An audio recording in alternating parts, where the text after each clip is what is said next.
As I travel around the world, one of the things that people most talk about is how busy they are. It's as though we don't have 24 hours anymore in the day. Everyone is busy. Everyone is tired at the end of the day. We're all like a bunch of hamsters running in a wheel. Seem to not be getting anywhere, but we're all out of breath.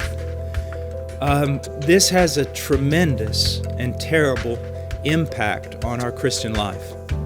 There was a secular psychiatrist, I forget his name, and I don't often quote secular psychiatrists, but he said something like this: there is a saying in English that hurry is of the devil. And he said, no, that's not true. Hurry is the devil. And what he was trying to say was simply that it's one of the things that is most doing damage to the individual, our society, our culture. And I would submit to you it's doing a great deal of damage to the church. There are so many things calling for our attention. And now that we have this explosion of the internet with Twitter and Facebook and websites and such an overload of information, we have less time than ever. Less time than ever. And because people, now don't be offended, but because people are very egocentric and everyone wants to be a movie star, everyone now has their own Facebook page and their own Twitter account, and they're announcing to the world everything that they're doing, everything they are, and everything they believe. Now, some of that, I suppose, could be good, but a lot of it's just a waste of time. Now, the question is, since everyone is so busy, what can we do to affect this problem? Well, first of all, we need to realize something, that we are not called by God to do everything. We are called by God to do His will. So, if we're going to order our life, we must know what God's will is, and that is found in the Scriptures. You know, it seems like every question someone has, the answer is always this: go back into the Scriptures, read the Word, and find out what He has to say. But the way I handle all of this, because it also affects me, is I set priorities.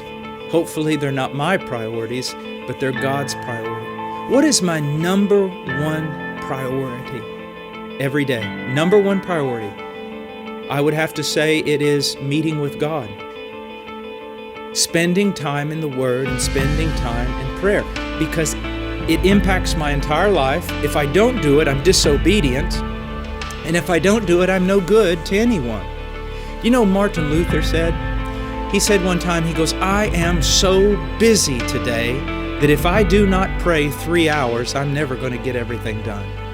Now, you see how different his attitude was? We say, we're so busy today we can't pray.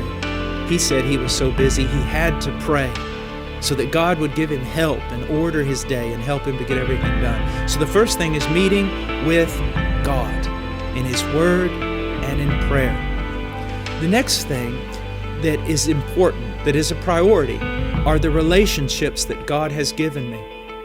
My highest relationship on this planet is with a woman, my wife. I must make sure that I'm fulfilling my duties, relational duties, friendship, communication with my wife. After that, my greatest and most important task as a father, and especially since we homeschool, is to pour my life into my children. Now, obviously, I also have to work. I work in a mission. I have a job that requires at a minimum 8 hours a day, and usually it's sometimes twice that. And so when I go to work, I work hard. I don't play around. I don't get in a lot of conversations. I work. Why? In order to get my job done, so I can get back to other priorities, which are always relational.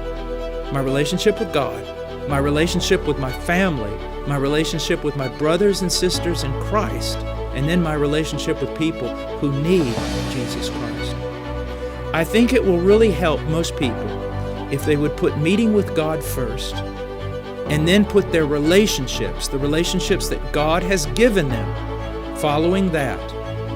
Then, of course, their work that they must do in order to sustain themselves and their family. And if there's no time left, then instead of cutting out time with God, cut out your Facebook, cut out your Twitter account, cut out being on the web all the time, or on the telephone all the time, or texting all the time. Those things simply are not necessary. They simply are not.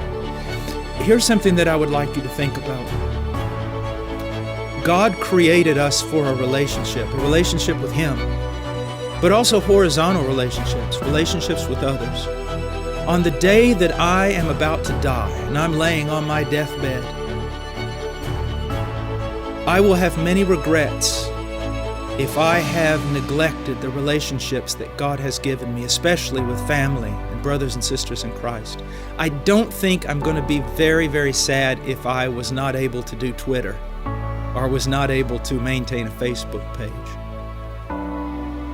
Get your priorities together, and you'll not have much problem or time.